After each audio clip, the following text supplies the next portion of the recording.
Welcome to the Hearties hotline. I am Cammie, the hooked Heartie, back in uniform. Thank goodness. Thank goodness. We didn't know what to do with you last week. I know. Who was this stranger? Oh, wait, that was my mother. And also didn't have a uniform. And you all know the one running her mouth over there, Sarah the Hawk-Eyed Heartie, the newly named. It's official now, Hawk-Eyed Heartie. And she even has. I don't know. I don't have a costume, so apparently I have to have some kind of like cute. She has her own little symbol, signal, whatever you want to call it. Okay, so welcome to the recap of season 9, episode 5, Journey into Light. So, lots of big things happened in this episode. Well, and big themes of things. Yeah. So there was a lot of advice giving from a lot of people. From a lot of people. To a lot of people. It was just chock full of advice. Everybody was really talking about the big main competition. I mean, there was the horse and motorcycle race that obviously took center stage for a lot of the episode. We also had fellow fights and piano duels. So No. It was not a duel. It was a duet. But it felt like a duel. If there was a little bit of just friendly fun, like look what I can do, I felt in a fun loving way. I'm a piano teacher, so that looked like a very harmonious duet to me. So nice. Well, that's good to get your perspective.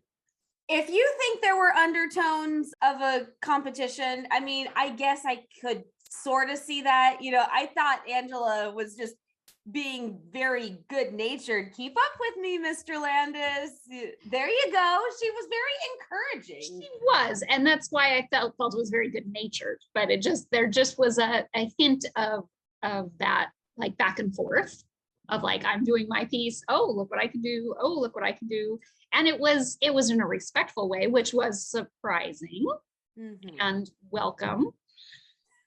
And shocking. But again, just like last week, we need to let you know, Hearties, again, this is our hot takes episode. We have seen this one time. So our perspective. This is the last week. This is the last week for a while. We're planning. So let's start off with the fugitive being locked up and going to Granville Penitentiary. That's done and gone. It was a little moving on. A little less climactic than I expected it to be. Well, and there's a few possibilities with that. It could be that they want us to think that that's done and over with, and maybe it will pop back up later.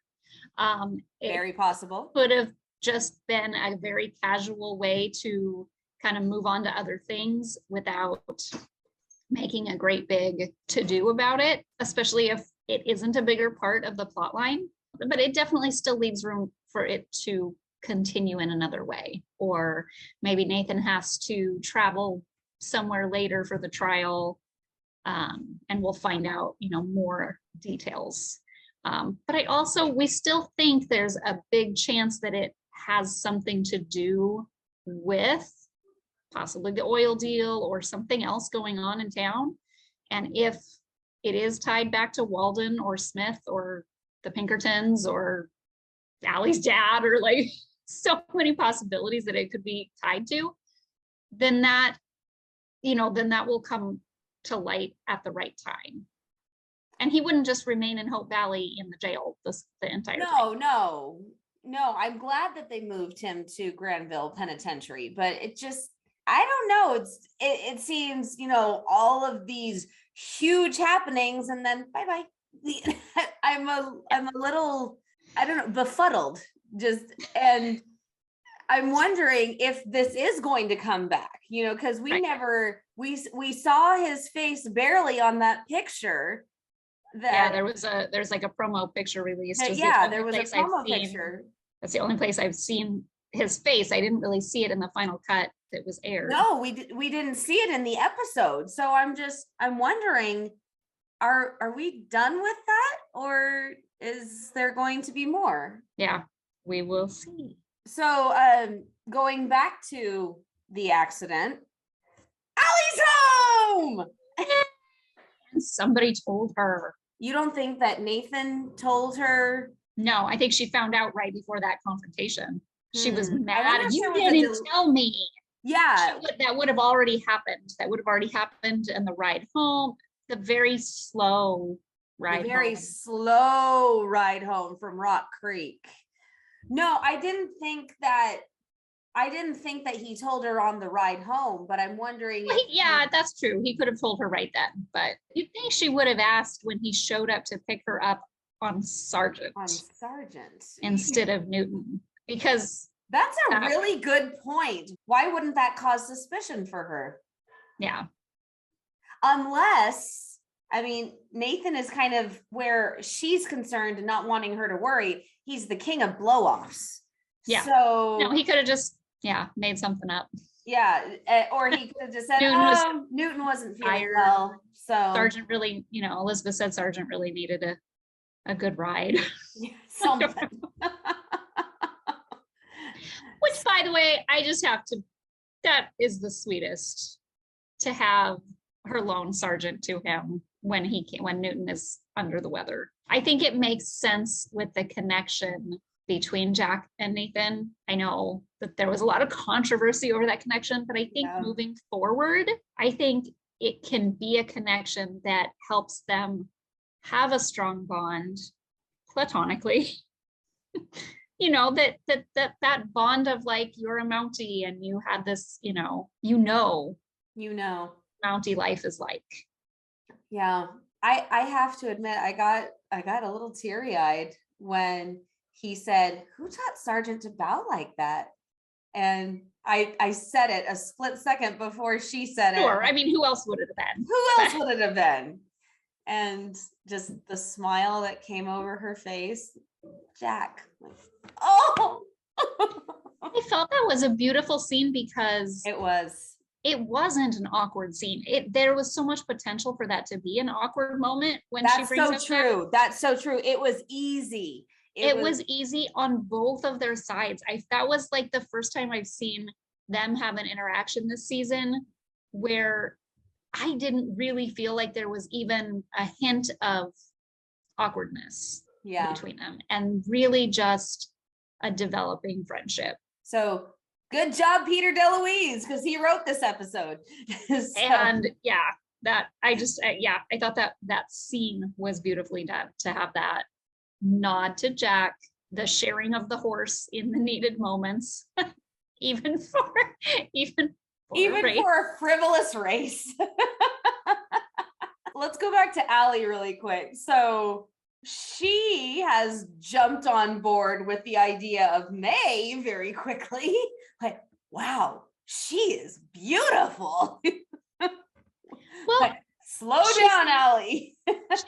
Yes, but she also seems to have, I want to say, matured. I don't know if it's the right word, because there's also that immaturity of just kind of being giddy about any potential romance for anyone, whether that's her or her dad.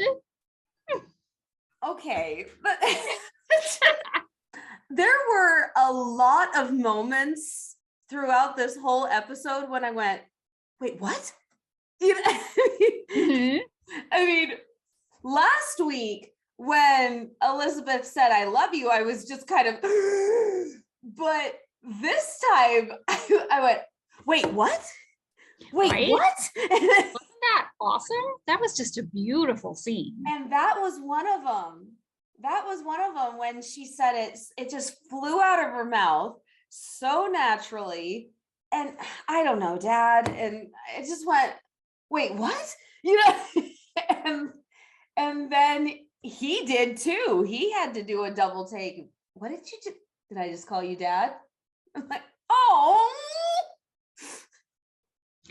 And also, I want to bring up your favorite part of the episode because Allie. You presume to know. I know. Your secret, not so secret favorite part of the episode. Allie gave the most beautiful reason for Nathan to shave.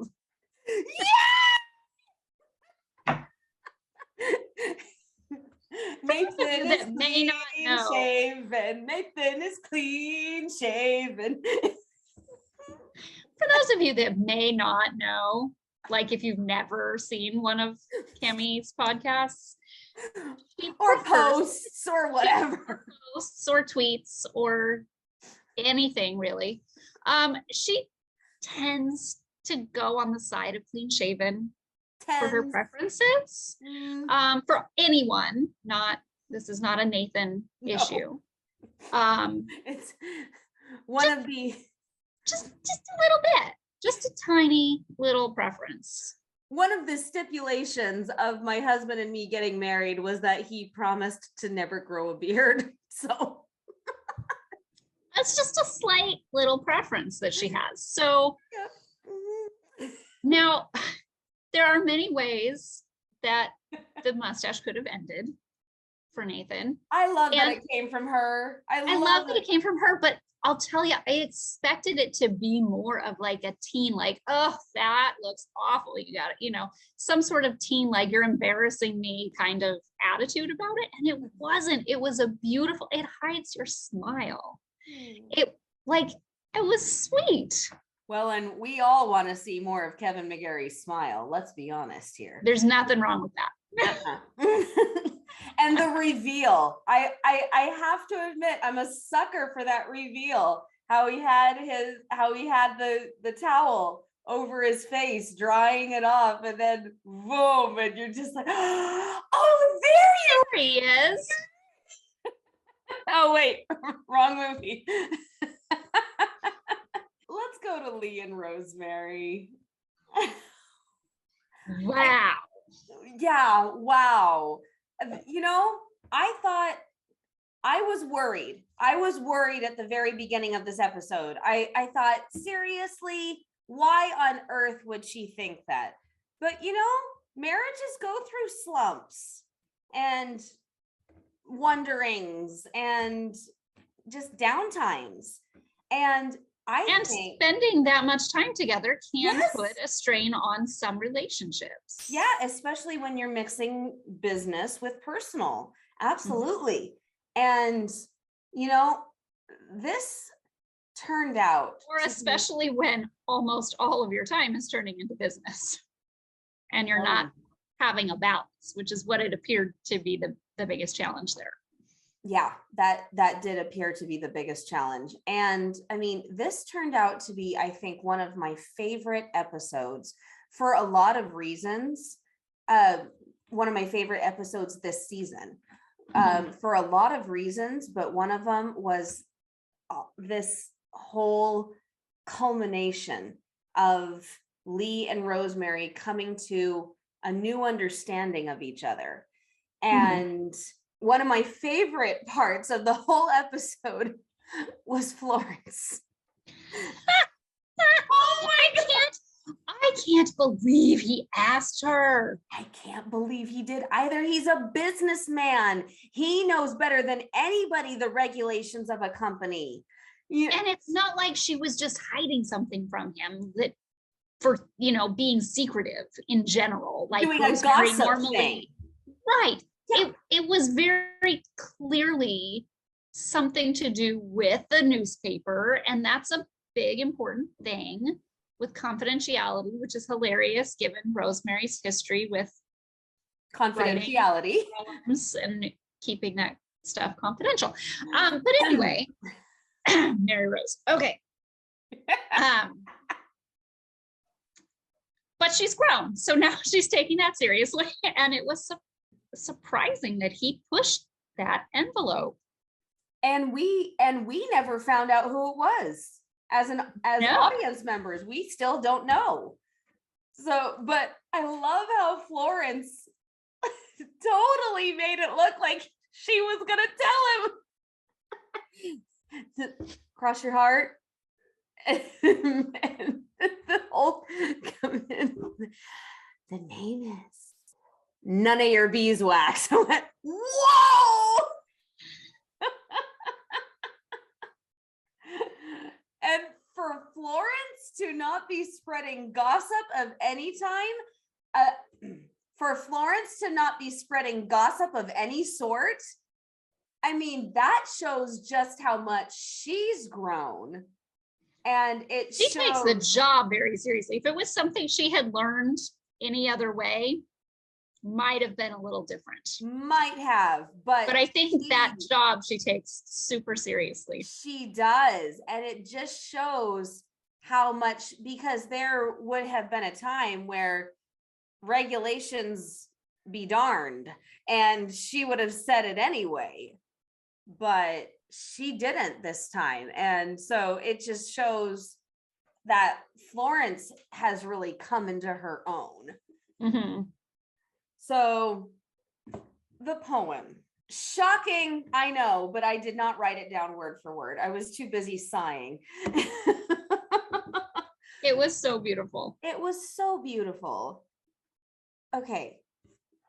I just cannot understand how on earth she couldn't realize that it was for her.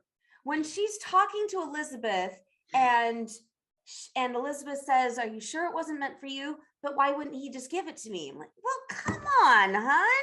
Maybe that's a first draft. Maybe it's not quite ready. You know, I mean, there are a million reasons, but they're doing that very common television theme. It's not just a Hallmark theme. I've seen this everywhere.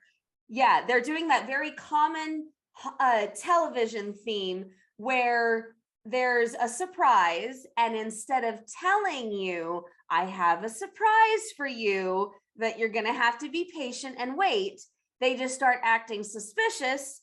And so the other person feels betrayed or rejected or whatever, instead of just asking. I feel like that's just a real life thing though, because very few people tell someone they're going to surprise them, because that takes some of the surprise out of it. Well, but I mean, if it's a surprise birthday party or something like that, obviously you don't want to say a word.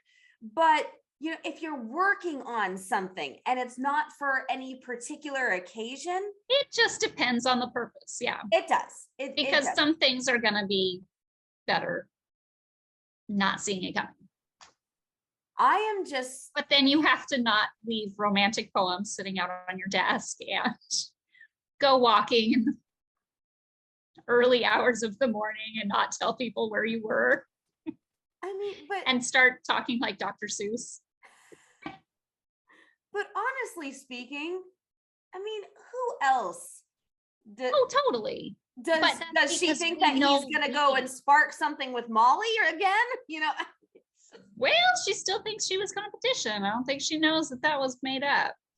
I think she does by now. Maybe. Maybe. We know Lee. We know them.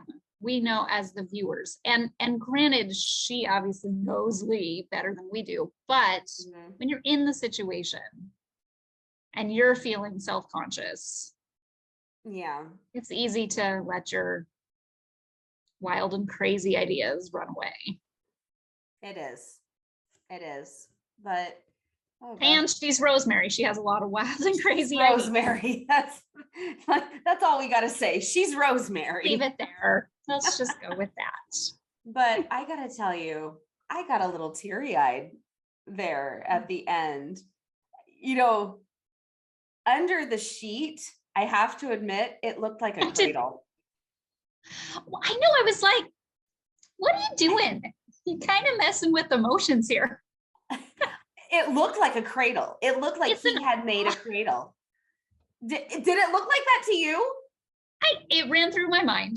Okay. I was like, what is that? Yeah. And because I gotta say, opposing view chairs didn't cross my mind. Didn't even cross mine. I like looking that way. I like looking this way. Huh? Is that a thing? But then they get to look at each other. That part, that made more sense. And you're looking at that view and I'm looking at this view. And okay. Side by side, my sweet. Yes. And just the look on her face, you wrote it for me. Of course I did. That is probably one of the best lines of this whole episode. Of course I did. You just, yeah. Why would it be for anybody else? Of course it was for you.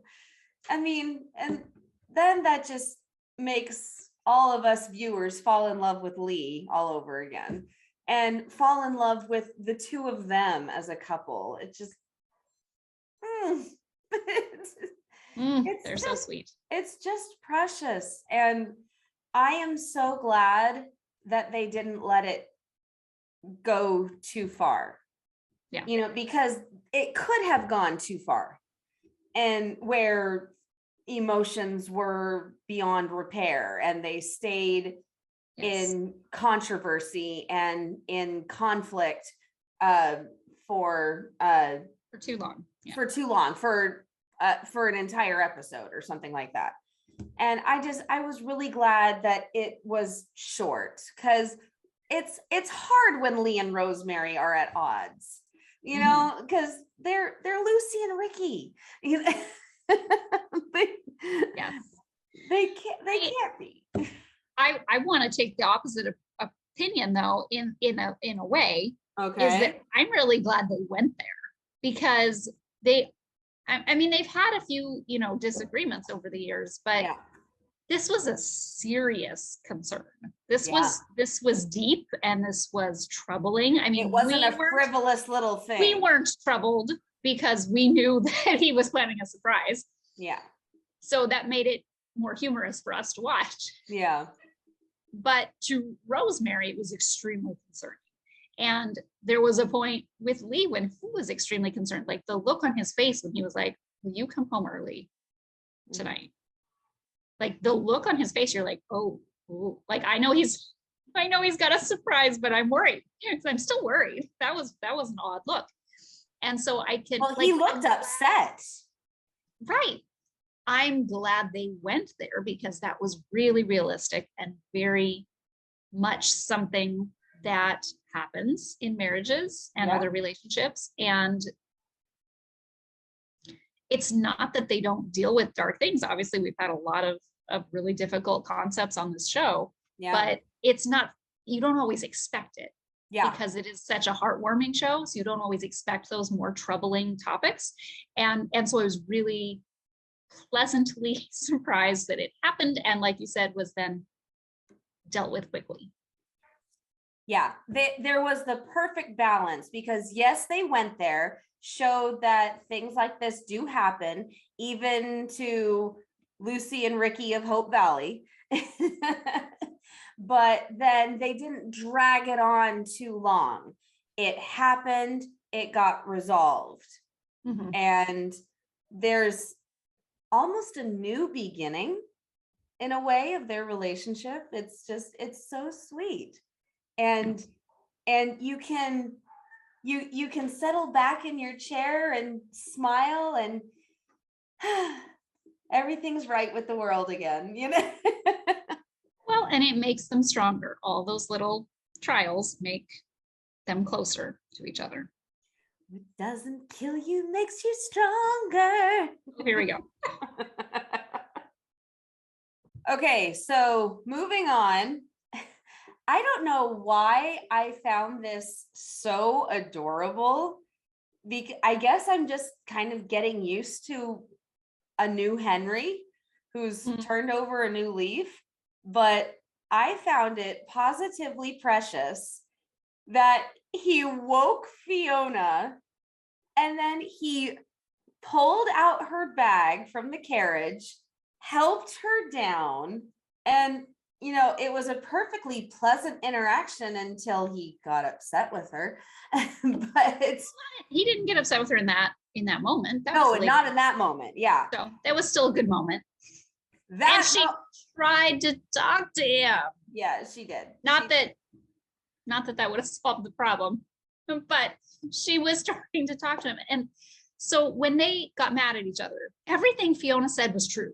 Like it was 100% honest. Yep. And it was forceful, but it needed to be forceful. Like everything in that interaction, she did the right thing. I feel like she approached that interaction well. She laid it all out on the table. She's like, what do you expect from me? This is the information you gave us. Right. If you expect us to be a united front and do whatever this plan is of yours, you have to tell me. And it would be helpful if you didn't get thrown in jail for assault. You know? Well, that would also be helpful. That's like just a general rule we should follow. Just a general rule. But like, how is she supposed to know? He didn't tell her this is the plan. Mm-hmm. So how is she supposed to know? She probably should have said what her plan was. Yeah, she didn't say where she was going. So there's a whole miscommunication thing going on here. There.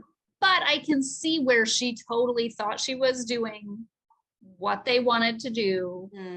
And just that communication is not going very well between those people that have major stakes in the oil company.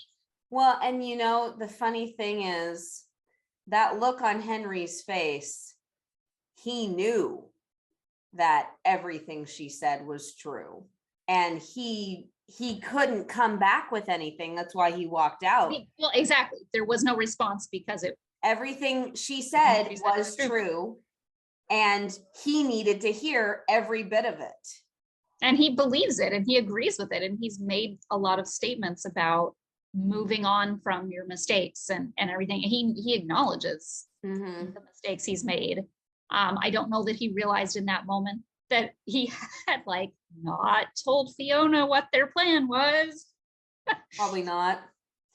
So I think that was important for him to hear, but it just clearly there is more. I think it is only us, the viewers, that don't know what's going on with Walden and Smith and all of that. I think that some of these characters know more than we've seen. And so Gowan seems to have share. Gowan seems to have some suspicions about something that's going on that we don't know specifics about yet. And it's like, dude, share this with your business partners. There's definitely that underlying tension right there under the surface, just under the surface, and just what is going on.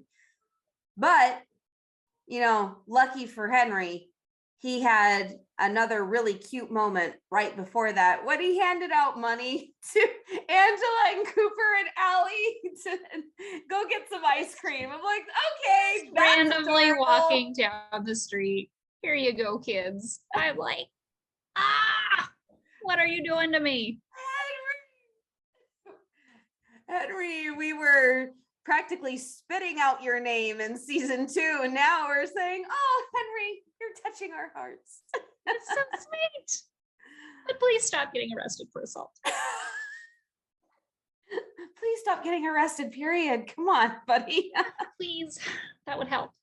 Oh, so let's talk about the man who has Henry's old job and the man who's trying to do the right thing by trying to help him ish. I don't know what you call Bill's interference.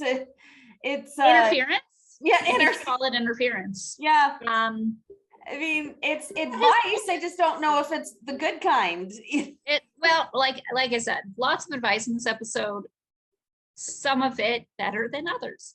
I don't know what to think about like Bill's motives exactly. I feel like he does very much care for Hickam as a person. They've known each other for a very long time. I think he doesn't trust him.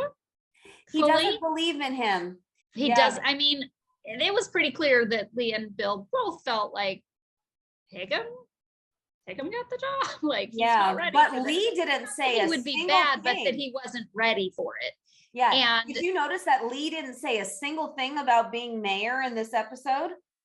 Yeah, he seems to have moved on enough, at least for this one. Yeah. But I don't know. I don't really get a jealousy vibe off of Bill, of him wanting to be mayor, but I definitely get the vibe of like the dad or the uncle that's like trying to impart wisdom, but getting very frustrated. Yeah, and you're not doing it right. I'm going to show you the right way to do it. And my way is the right way.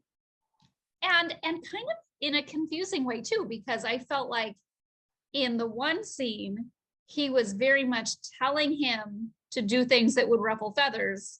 And then he got mad at him when he did something that might ruffle feathers. My mom watched this episode with me, and she specifically said, write that down. I don't know how to pull a fast one.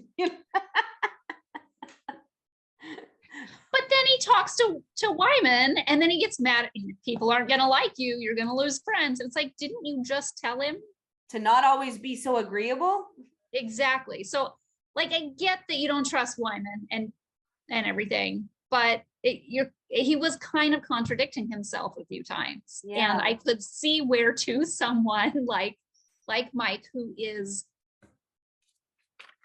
trying to find his footing in a new role, I can see where that could be very confusing. Yeah, it definitely could. It definitely could.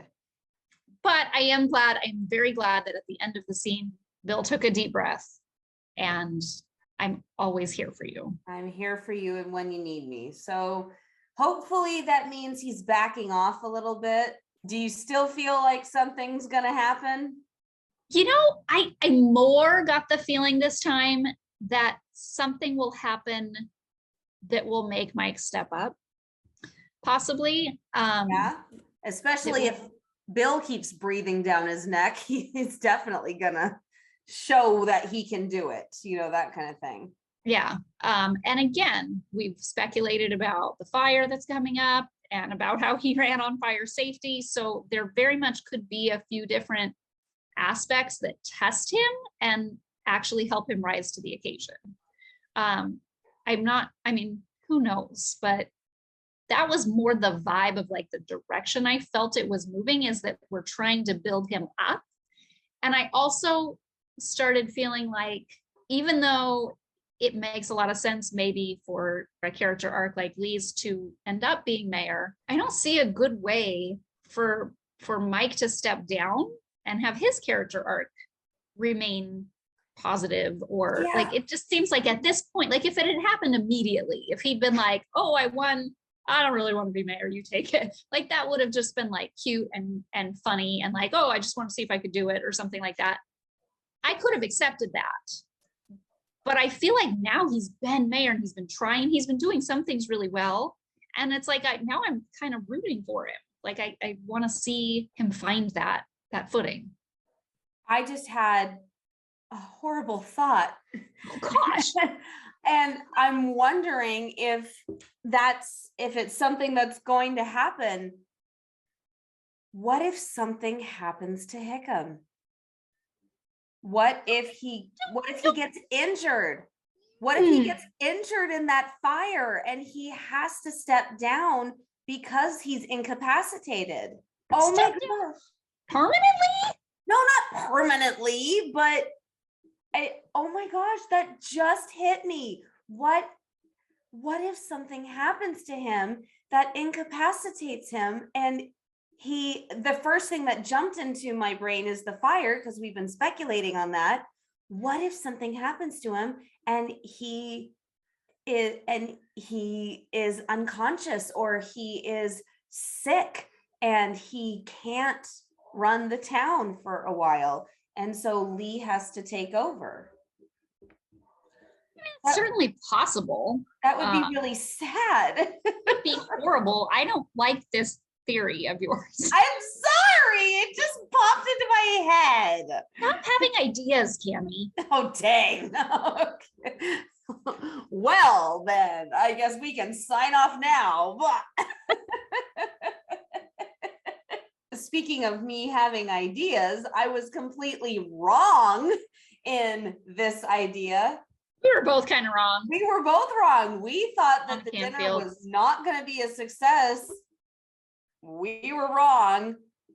This is another scene when I went, wait, what? You know. And I was waiting for something to just blow up. For something, some kind of explosion, yeah. But Augustus Landis was and is returning to musical teaching, which does not pay very well. And he has quite the crystal ball to predict that it will continue to not pay very well. Oh, in the has a future. very, very. You're right. It won't for at least the next 100 years. And she would know. But I'll tell you one thing. My mother said this, and I couldn't help but write it down. Music is a great bridge. And I'm a piano teacher and a voice teacher and a singer myself. And I mean, we joke about this, but we joke about this all the time that, you know, if people think that musicals are not based in reality because people burst into song in the middle of a conversation, they've never been to my house. Met you. No, yeah. They have never met me because it happens all the time. But there is truly something to be said for music saying things that words cannot, and for crossing barriers.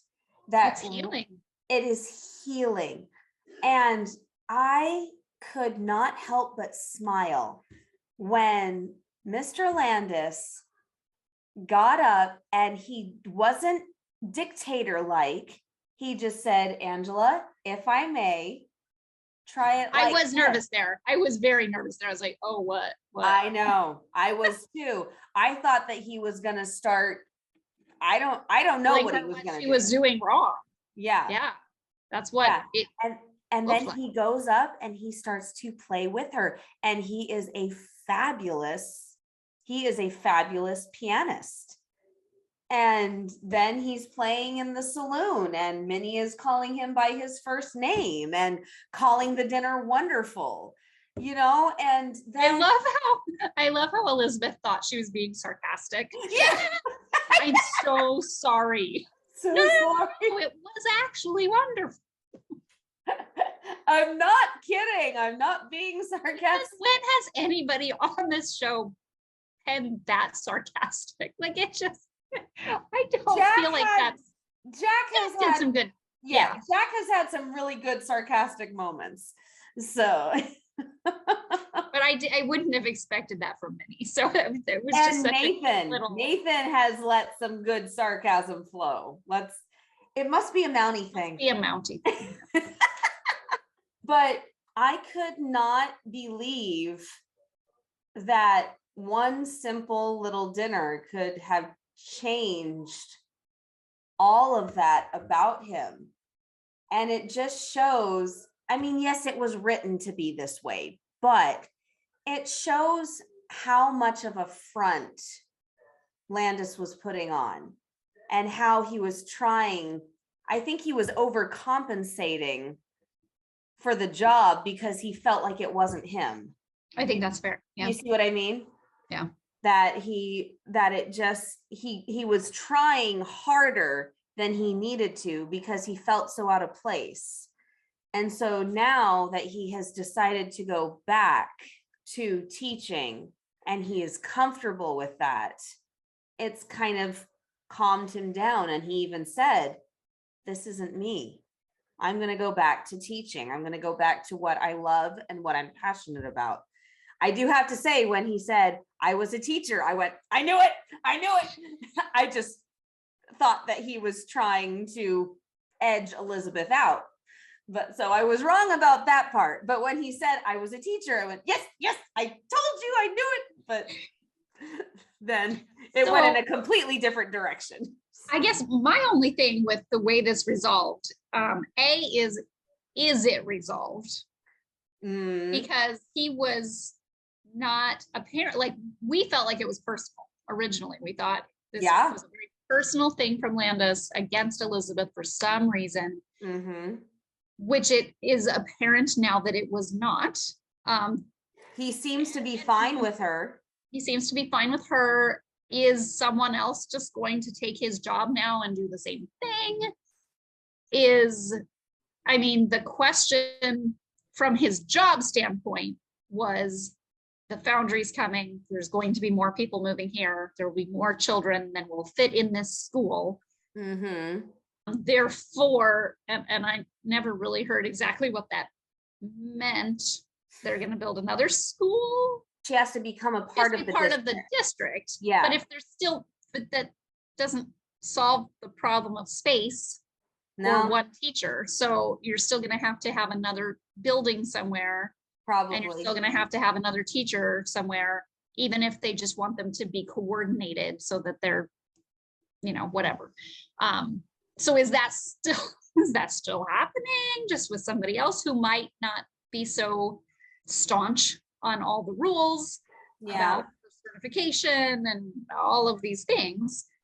So there's definitely some things that I felt like this didn't resolve. So I feel like it could still come up maybe this season, maybe in the future. If we get more seasons, then maybe that's just something that they want to have out there for possible storylines. So I felt like it wasn't really a full closure on all of the issues. It felt a little unsettling almost. Like, okay, well, but now what? Yeah. You've gone, somebody else is gonna do your job in theory. Who knows? So there's that. And then also just, I think that confusion of like, it felt like it was going somewhere that it didn't. And I think that felt slightly unsettling just because you're like, what was all the suspicion about the personal vendetta? Because that's what it seemed like. It seemed like a vendetta. Yeah. So I'm totally fine with it not being a vendetta. Yeah. Good. That's good. Oh, yeah. But it just makes you kind of wonder like, I guess just some red herrings, I guess. Yeah, definitely could be. And I mean, it could be a red herring. It could be foreshadowing. It could be so many things. We don't know. Okay. Here we go with the biggest. Wait, what? Parts to it. Hang on. What was that? Well, there's many parts to it. So there are many parts to it. So the race. The race. Start with the race. Okay, let's start with the race. Take it away. I love the banter between Elizabeth and Lucas when they're talking about, why are you doing this? Who challenged who? Okay, I don't really know. Like he was totally willing to throw Nathan under the bus there for a second, and then like, okay, I don't actually remember. But then when he asks if she'll come, he gets a pillow in the face. So adorable. And just his shock and surprise, and then no, stop it. It was I will admit I may have let out a giggle or two. Just a little bit. So that's the first one. I find it so interesting, his reactions this season to her when she questions or challenges him. Okay, for instance. He just smiles. So funny. It is how he argues. It's so interesting. He was just sitting there smiling. Well, I mean, like when he said that last episode, it was one of those like funny lines where you're just like, oh, this is how I argue. And it's just funny. Yeah. Now it's a pattern. It's like, oh, it is how he argues. This is interesting. Who does that? It's adorable. Someday we're going to have to see them actually argue. And it won't be that adorable.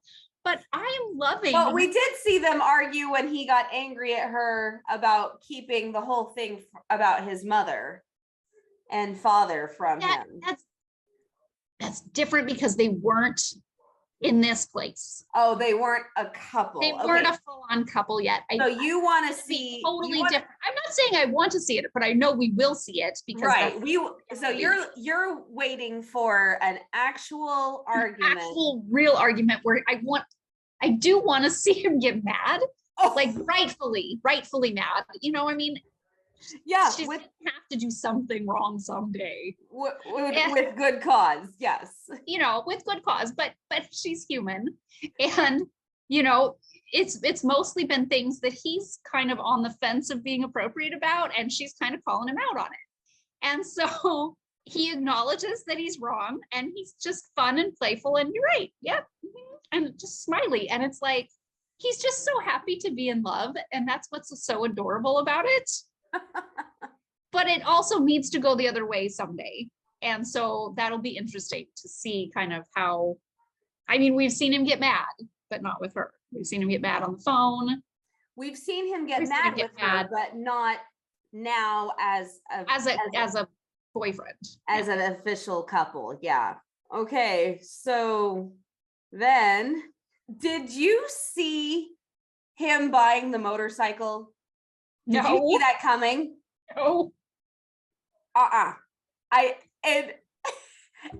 So that was another wait, what moment. And I love how I bought it. Come on. You know, he pops that kiss on her cheek, and then she doesn't even have time to react before he pushes it on ahead. So that was another wait, what moment. Yes. And then the actual race. What did you think was going to happen? Honestly, I did think that I thought it was going to be closer, but I did think that Lucas was going to win. It was not very close. No. And Nathan even stopped. I have to say, like, there was a split second where I was like, oh, he's going to get it turned back on, and then he's going to be able to race in front of him because he stopped. And, you know, then there will be that whole drama. So I was glad that didn't happen. I was happily impressed that he stopped. I mean, it didn't shock me because Nathan's such an awesome guy. Yeah. And I quite honestly feel like, given circumstances, Lucas would have stopped. I mean, I don't know what would have caused, at least briefly, to check on the other. Yeah. Because also neither one of them wants to win unfairly. No, this has to be fair. I think that if Sargent had gone lame or tripped up or something like that, I think that would have been a cause for Lucas to stop. Yeah. But yeah, I did not expect Nathan to stop at all. I expected him to ride on, wave his hat, and say so long. But we see him, I mean, he's good-naturedly chiding him, but he stopped. And he offered him a ride. He did offer it. There is no way that Lucas was going to take that ride. And he knew that. Yeah. But it was the nice thing to do. It was. And he was very kind about it. Okay, so let's talk about that end. Because that was the biggest, wait, what? What? So before the big reveal, what was your take on her comment about, if you'd been much longer, I would have left because I have a child? And I was like, that's a slightly interesting comment. It is an interesting comment. The thing that the way he took it too. Yeah. And he took it. He was like, I see what you're saying. Yeah. Like, see, my biggest thing about that was that she said it so pointedly. Mm-hmm. You know, I would have expected it to be kind of a throwaway line. Like, if you had been much longer, I would have had to go home. Yeah. That's how I was taking If you left it that, it was the follow-up line that I think made it pointed, where she was like, because I have a child, like, who's with a babysitter, like, I can't stay out all night. Like, right. And I kind of felt like it was reminding him of his frivolous race and how he's acting kind of immature, and she has to be mature because she's a parent and she has responsibilities and she can't stay out all night watching a race. she's not the carefree single woman. And I think it was kind of meant to, at least on some level, sort of remind him that that's what you're signing up for. Okay, so what he's signing up for. I think he knows what he's signing up for, don't you? I think he answered.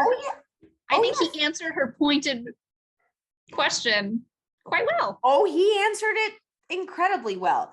But here's my thought. He did not hear her say that 3-word sentence. That we know of. He has not said that 3-word sentence. And now he's bringing up the M word.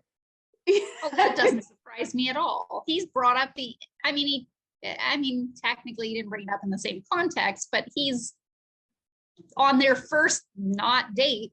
He was talking about his parents' marriage and their relationship and what he's looking for and how he'll wait.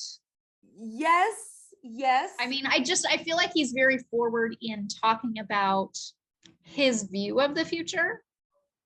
And this just very much included her specifically.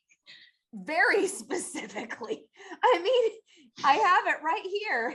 And I knew that you would. And if we should marry, I had to pause it and just take a breath for a second because it completely shocked me. I mean, I knew from previews that he was going to say, "You are my adventure, you are my passion," because we saw that in the preview with him covered in dirt.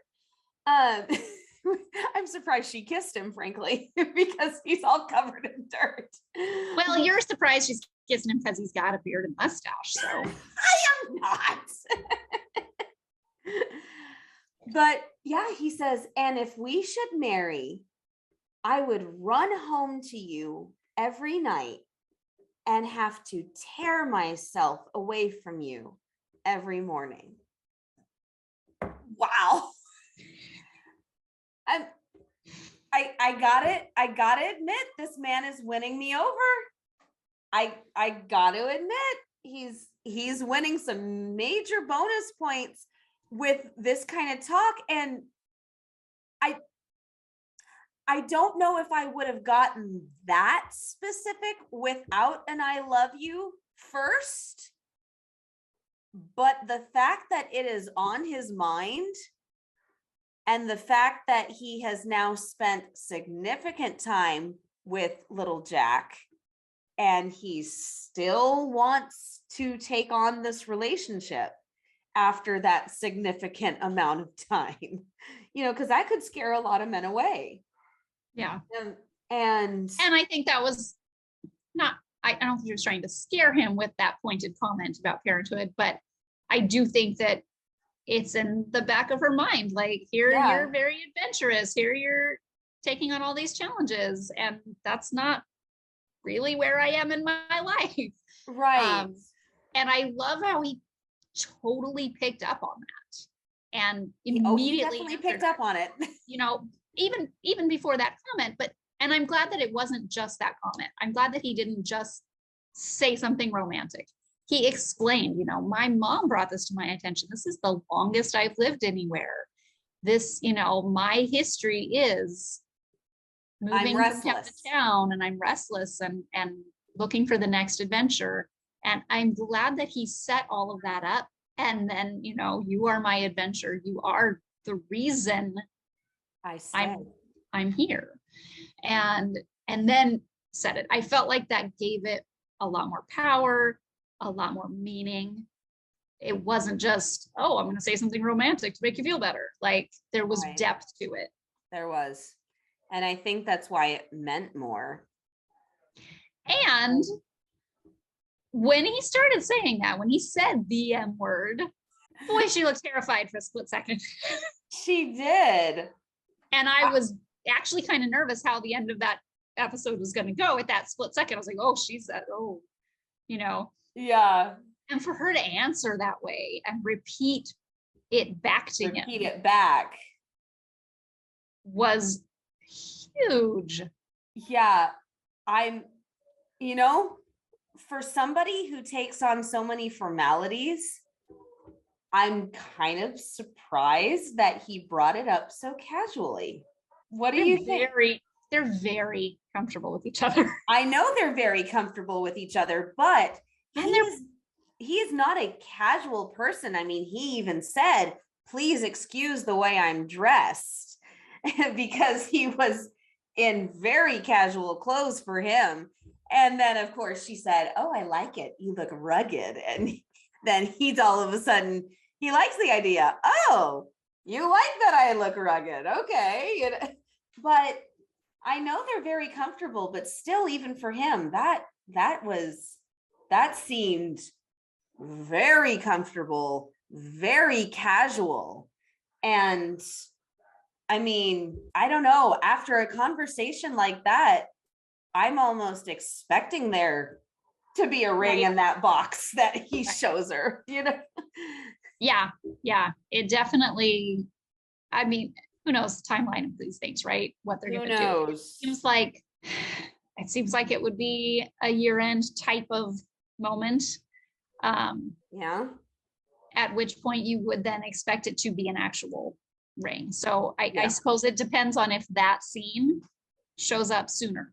Then I might, if we're like, oh, next week is that scene, like if in next week's episode they show that in the previews or something, then I'll be like, oh yeah, it's not going to be a ring yet. It's going to be something else, or it's going to be him telling her he's ready when she's ready, or something, right.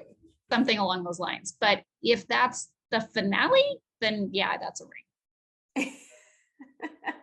He liked it, so he's putting a ring on it. I can't see the season ending without a proposal and an acceptance. I honestly can't. Yeah. With things going the way they're going, I agree with you. So, wow. I mean, I'm in a very, I don't know about you, but I'm in a very interesting position right here. You just, getting used to the new relationship, and not always having been rooting for Lucas. There were definitely my moments when I was rooting for Lucas, and then going through that, okay, Lucas is now the choice. We're moving forward with that. And then almost being confused. And now, I don't know. Lucas is doing a lot of really right steps. And honestly, the writers are just flooring me this season. They've always been amazing, but they knew, I feel like they have known exactly what was needed for season 9 for everyone to get behind Lucas, for everyone to see the things that they were unfortunately not able to do previously. Mm-hmm. Like the scenes with little Jack and things like that, due to a lot of COVID restrictions with filming with children. And I feel like they've just hit the nail on the head and managed to work in pretty much everything that was necessary to move forward. For me, I know I can't speak for everyone, but I'm sure. Yeah, we can only speak for ourselves. But hugely impressed with the depth of the writing. I think for the whole show, but for Lucas in particular, I feel like I'm really getting to know his character. I'm really seeing him more, three-dimensionally. We get to see him with his hair down, which is something that I was craving last season. We needed the rugged Lucas. We needed the rugged, casual, relaxed Lucas. Who has to walk miles back to town pushing a motorcycle for hours. Poor guy. Oh my gosh. And, even though Elizabeth makes a point of it, she waited for him, because she had to With soothe lemon water. She had to soothe his pride a little bit. And that, I thought that was it's a quick moment, but it's a really cute moment. He's so happy to finally be back in town. And he's so happy that she's the first person he sees. And, I think it's actually a really big step for him because he is so casually dressed and he's filthy. And tired and grumpy and a little humiliated. A little, but he doesn't care. He just grabs her face and kisses her because he's so happy to see her, so happy to be back in town. And, he's not hiding his feelings anymore, which I think he was doing a lot of in the last several seasons. Well, and I say several, but you know what I mean. Yeah. And so, yeah, we're finally getting a more relaxed side of him, which is very good, I think. And it's what a lot of us were missing. And so, yeah, I do believe that this is going to be my favorite episode of the season so far. So nice job, Peter. And nice job, everybody. Amazing job, everyone. That was just beautifully put together. It was beautifully put together. I think there's something to be said about that. When you look at a season arc, you've always got those first couple episodes that really are jam-packed with new things, and to introduce everything, because you have to introduce everything, right? And I think that the middle of the season really is able to have that meat that like we've already introduced all these concepts and now we're really dealing with them. We're wrapping some of them up, like the Landis issue, but we've still got some secrets. And you're able, I think those middle episodes tend to be able to have so much more depth to them. Yeah, because they're in the groove of things. Yeah, it's true. All right, so predictions for next week. Predictions. I saw a lot of interviews and things online today, so I'm trying to like compartmentalize it all in my head versus dear, we saw in the preview. I'm trying to remember what specifically was just in the preview. It wasn't from somewhere else that I was seeing. I think there was mention about Smith and what he's up to, and Bill was talking about what the mine combination with the town mine combination with the mine. And I've been seeing some stuff, and I'm trying not to do spoilers or anything here, but I've been seeing some stuff linked to the actual mine in the future of this season. So that potentially is going to have some major ramping up of drama, because that would be very emotional, among other things. So I think my prediction is that there's something going on with mine from what I'm hearing, and Smith probably is at the heart of that, and that's probably going to bring up new information from the original mine disaster. I think we're going to have some sort of, I don't want to say closure, but more information. More information. That's a good way of putting it. Because it is just, there've been too many callbacks to that. Yeah. With Smith, and I feel like there's got to be something more that will be revealed with that. What that is, I am not sure. Well, I'm leaving it with that because I don't think I could have said anything better than what you did. So we're just going to leave it like that. Okay, so Hearties, tell us your thoughts. Let us know what you think in the comments. And so what do you think is going to happen with Mayor Hickam? Is he going to become incapacitated and can't do the job anymore? Or is he going to step up and really become the man, the myth, the mayor? Ooh, I like that. Thank you. I think Ben would like that too. Yeah, Ben, let me know what you think. Have a great day, Hearties, and we will see you next Thursday. Bye, everybody. Hi, Hearties.